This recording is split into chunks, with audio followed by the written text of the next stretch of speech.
Hello friends, welcome back to my channel. तो web development के course में हम देख रहे हैं सीएसएस की सीरीज, जिसमें हम सीएसएस के प्रॉपर्टीज़ के बारे में पढ़ रहे हैं। तो पिछले वीडियो में हमने टाइप्स ऑफ सीएसएस यानी सीएसएस के प्रकार को देखा था, और इस वीडियो में हम देखेंगे कि सिलेक्टर क्या होता है और इसका यूज कैसे करते हैं हम सीएसएस में। तो आइए हम इसके डिफिनीशन को पहले देख लेते हैं कि सीएसएस क्या होता है। ठीक है, तो दोस्तों जो सीएसएस सिलेक्टर के बारे में बताना चाहता हूँ कि जो सिलेक्टर होता है किसी भी एलिमेंट को सिलेक्ट करने के लिए किया जाता है। जैसे मान लीजिए हमने यहाँ पे एक टैग लिखा, जैसे हमने हेडिंग बनाया। ठीक है, तो हेडिंग बनाया हुआ है, तो हम इसके ऊपर सीएसएस लिखना चाह रहे हैं। ठीक है, तो हम सेलेक्ट करेंगे कि हमको सीएसएस किसके ऊपर अप्लाई करना है। हम जैसे हेडिंग हो गया या फिर पैराग्राफ हो गया, तो हम सेलेक्ट करके ही तो बताते हैं कि सिलेक्टर का यूज सेलेक्ट करने के लिए किया जाता है। हम उससे सिलेक्ट करते हैं और उसको बताते हैं कि इसके ऊपर हमको अप्लाई करना है सीएसएस के कोड, सीएसएस की प्रॉपर्टीज, सीएसएस की इफेक्ट। तो हम सिलेक्टर का यूज एलिमेंट को सिलेक्ट करने के लिए करते हैं।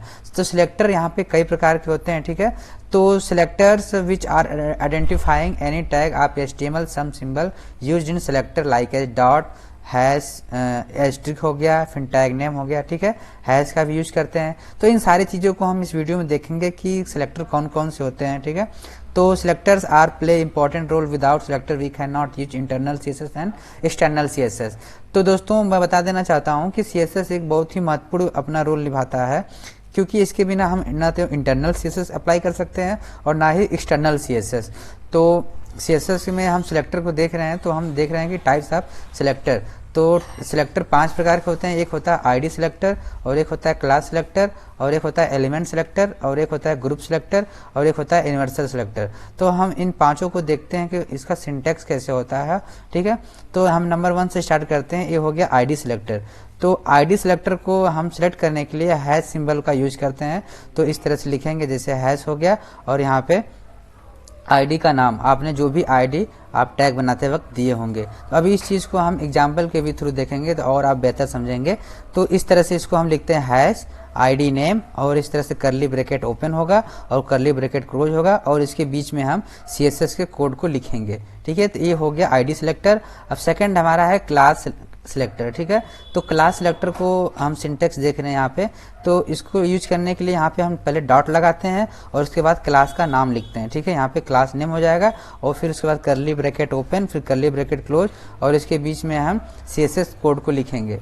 और तीसरा जो हमारा नंबर है वो है एलिमेंट सिलेक्टर, यानी टैग का नाम भी बोलते हैं और इसको एलिमेंट सिलेक्टर भी बोलते हैं। तो यहाँ पे होगा एलिमेंट नेम, यानी टैग नेम, चाहे जो भी होगा, चाहे डिवीजन होगा, चाहे पैराग्राफ, स्पैन, जो भी आपका टैग होगा, यहाँ पे टैग नेम लेंगे और करली ब्रैकेट ओपन होगा और यहाँ पे क्लोज होगा, और इसके बीच में सीएसएस के कोड को लिखेंगे।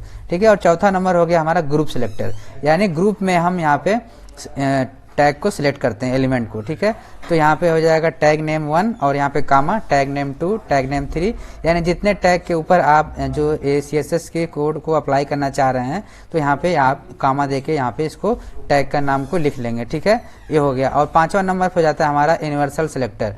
यहाँ पे हम यहाँ पे यूनिवर्सल सिलेक्टर को यूज करने के लिए यहाँ पे एस्ट्रिक सिंबल और इसके बीच में करली ब्रैकेट ओपन और करली ब्रैकेट क्लोज और इसके बीच में कोड को लिखते हैं। ठीक है, तो ये जो हमारा यूनिवर्सल सिलेक्टर होगा, इसको हम अगर यूज करते हैं तो ये पूरे पेज पे जितने भी एलिमेंट होंगे, सारे एलिमेंट के ऊपर यहाँ पे ये अप्लाई हो जाएगा। तो आइए इन चीज़ों को हम एग्जाम्पल के थ्रू भी देखते हैं कि कैसे करते हैं। ठीक है, तो यहाँ पे हम कोड एडिटर ओपन करते हैं अपना। ठीक है, यहाँ पे इसको हम ओपन करते हैं, यहाँ पे ये हो गया। ठीक है, आपके पास जो भी कोड एडिटर होगा, चाहे टेक्स्ट एडिटर जो भी होगा, आप उसको ओपन कर लें। ठीक है, यहाँ पे हमने इसको ओपन किया, और ओपन करने के बाद यहाँ पे हम फाइल एक बनाते हैं। ठीक है, एक हम फाइल बनाते हैं यहाँ पे, जिसका नाम हम देंगे, यहाँ पे इसको पहले चेंज कर देते हैं, यहाँ पे ओपन फोल्डर, और इसके बाद यहाँ पे गए एफ में और डेस्कटॉप और यहाँ पे HTML वीडियो। ठीक है, इसको हमने सिलेक्ट फोल्डर को सिलेक्ट कर लिया, और एक हम फाइल बनाते हैं जिसका एक्सटेंशन हम .htm देंगे, और उसमें हम सिलेक्टर का यूज करके आपको बताएंगे। ठीक है, तो हमने इसको यूज किया, और यहाँ पे हम जैसे कि सिलेक्टर ही दे देते हैं इसका नाम और .html। ठीक है, HTML करें या फिर HTM, ठीक है। तो यहाँ पे हमने एक फाइल बनाया हुआ है selected.html। तो बेसिक जो लेआउट होता है इसको हमने यहाँ पे रेडी रखा, ठीक है। तो इसके बीच में हम जैसे कुछ लिख देते हैं, हेडिंग में जैसे देते हैं वी आर लर्निंग अबाउट, जैसे हमें हो गया यहाँ पे सिलेक्टर, ठीक है, ये हो गया हमारा सिलेक्टर, ठीक है। और एक पैराग्राफ भी दे देते हैं इसके नीचे, जस्ट हमने एक हॉरिजॉन्टल लाइन क्रिएट किया और इसके नीचे पैराग्राफ देते हैं, और पैराग्राफ के अंदर एक हम डमी टेक्स्ट अप्लाई कर देते हैं, इसको हम 2 यहाँ पे हमने अप्लाई कर दिया, ठीक है। तो अभी इसका जो रिजल्ट देखेंगे कुछ इस तरह से आ रहा होगा आपके ब्राउजर पे, ठीक है। तो ये देखिए आपके आउटपुट शो हो रहा है, ठीक है, ये देखिए, ठीक है।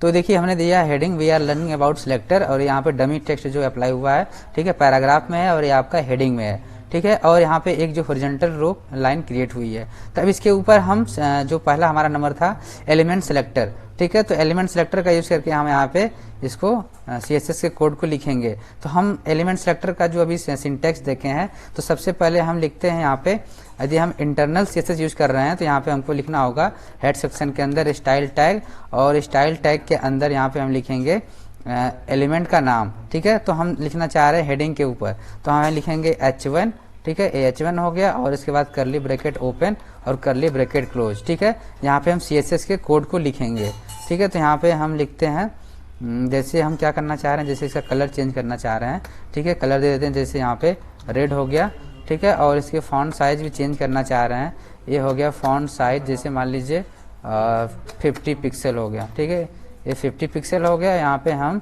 और इसका फॉन्ट फैमिली भी चेंज कर देते हैं, जैसे हो गया कर्सिव हो गया, ठीक है। तो अभी इसका जो रिजल्ट देखेंगे आप, H1 के ऊपर ये अप्लाई हो चुका होगा, ठीक है। ये देखिए we are learning about selector, इसका कलर चेंज हो चुका है और इसका फॉन्ट साइज भी चेंज हो चुका है, ठीक है।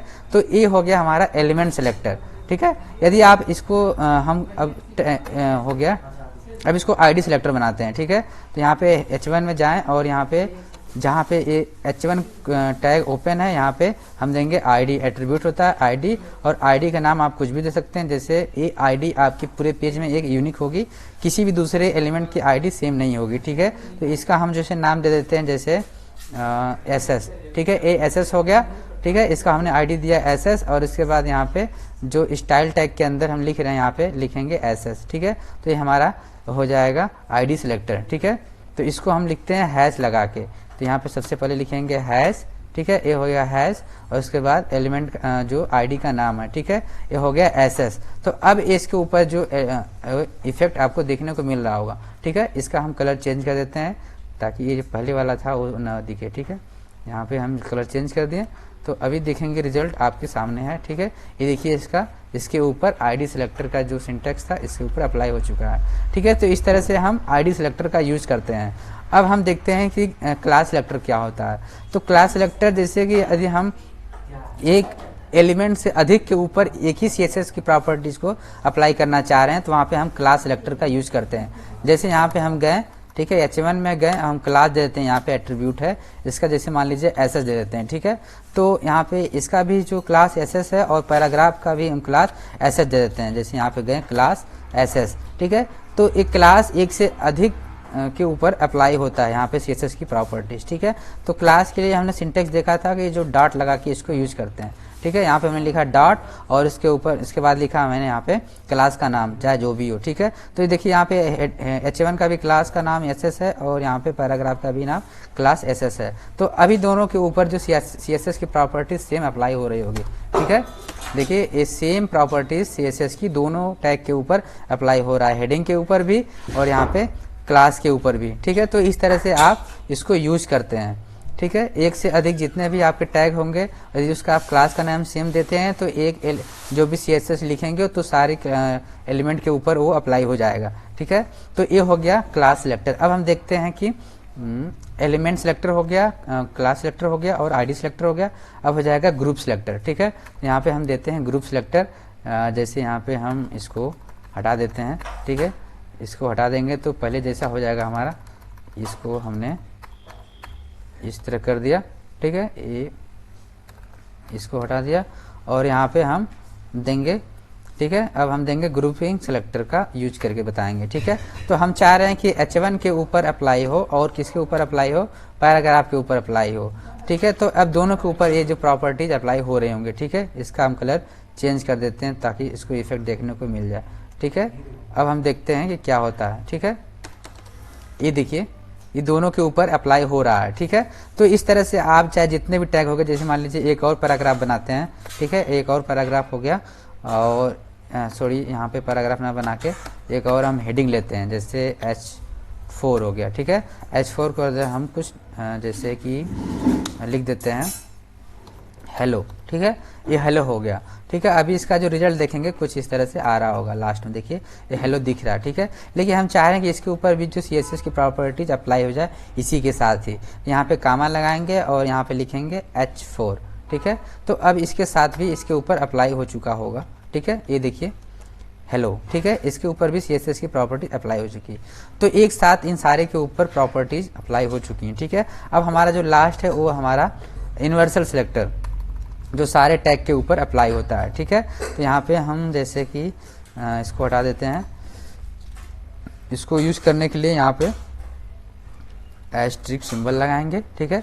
इस तरह से तो ये सारे के ऊपर अप्लाई हो चुका है, ठीक है। ये देखिए तो इस तरह से यूनिवर्सल सेलेक्टर का यूज किया जाता है। यहाँ पे एस्ट्रिक सिंबल और उसके बाद यहाँ पे जो कोड लिखेंगे वो सारे HTML पेज पे पूरा अप्लाई हो जाएगा। तो आई होप आपको पांचों चीज़ें समझ में आ गया होगा, ID सेलेक्टर, क्लास सेलेक्टर और ग्रुपिंग सेलेक्टर और आपका यूनिवर्सल सेलेक्टर, ठीक है। ये सारी चीज़ें आपको समझ में आ गया हो। फिर भी यदि कोई डाउट हो तो आप कमेंट सेक्शन में पूछ सकते हैं। तो दोस्तों वीडियो कैसा लगा आप कमेंट सेक्शन में जरूर बताएं। यदि वीडियो अच्छा लगा तो दोस्तों के साथ शेयर करें, लाइक करें।